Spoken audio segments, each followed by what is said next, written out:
Hello, Gary Hernandez here, and welcome to Cane Self-Defense with Master Gary Hernandez. I had somebody ask me if I would go over some knife self-defense techniques using your cane. And there's quite a few different ways people will attack you. One of the ways someone will come at you straight up, thrusting in. Another way, slashing. Very rare that someone's going to come at you down with the psycho maneuver. And another way is quick, small lunges when they're in close. So right now I'm just going to cover one, and then I'll do some more down the road on a couple other ones. But right now we're going to cover going over just a straight up quick lunge at somebody. Now, when you're working your technique, I've talked in the past that a lot of people like to use the big training knives, and that's fine. But you also want to, besides using the larger training knives, you kind of want to go to a smaller one that's about the size of what somebody would carry a folder in the street versus having a fixed blade.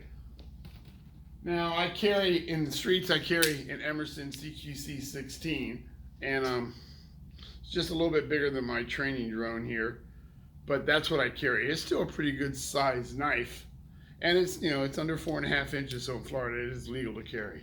And so this is similar to the size knife, give or take a 1/2 inch or so, that you may have somebody come at you with. Don't get me wrong, it doesn't mean they're not going to come at you with a kitchen knife or something like that. That can happen.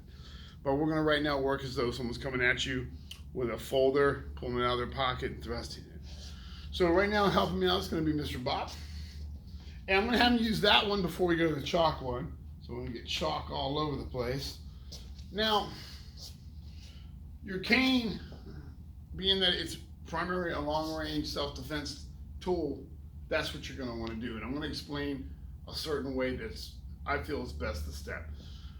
Now understand, someone pulls a knife on you, the best thing you can do is this. He pulls that knife up and just kind of holds it in a threatening manner, is leave. If you can talk your way out of this, if you can leave without any confrontation or him coming at you with that blade, you are far better off, because there's a high chance you're going to get cut.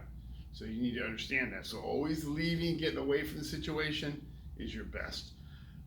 But if we have to defend ourselves, I'm going to show you with this first technique certain things you can do.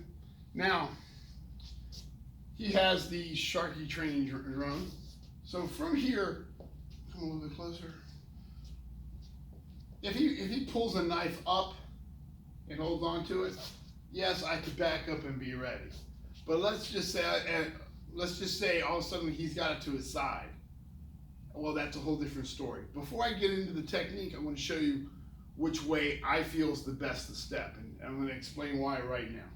So go ahead and have your knife in the defensive. Now I'm about, if I lean, I can touch him. I'm about that distance. So when he steps in, if I go straight back, he's stretching to reach me, but he can still get me. You going back, sir? And stay right about there. And everybody knows about that 21-foot rule. So we're going to put a little more distance between us. Back up a bit so they can see this in the camera. So come a little faster and go for it.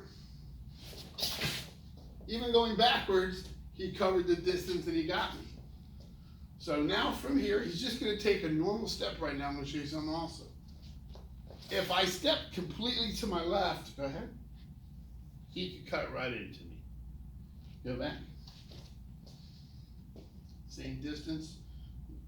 If he comes at me again. If I step to my right, go ahead, he can still slice into me. He doesn't need to be doing anything dramatic because he's still in close to get me. So watch, and we'll prove that with the chalk. Swap out. He steps in, and boom, he got me. And he actually did a completely different maneuver than what I wanted him to do, but he still got me. He did a slash versus thrusting. Slash will work on at a different point in time. So from here, he comes at me again, but now he comes in with a slash, and he can get me. So even if he slashes or if he thrusts, you can see he was still able to get a hold of me. So now I'm going to wipe some of this off so we can do the next technique.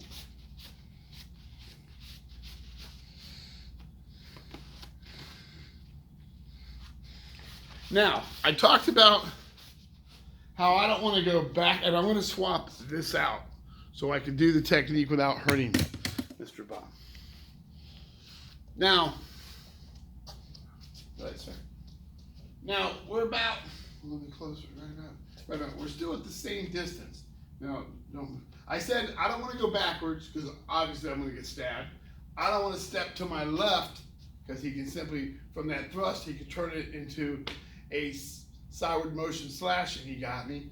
And I don't want to just step to my right because the same thing. I'm honestly don't want to try to go straight in right now because he's going to stab me. So what I want to do, we're about that same distance.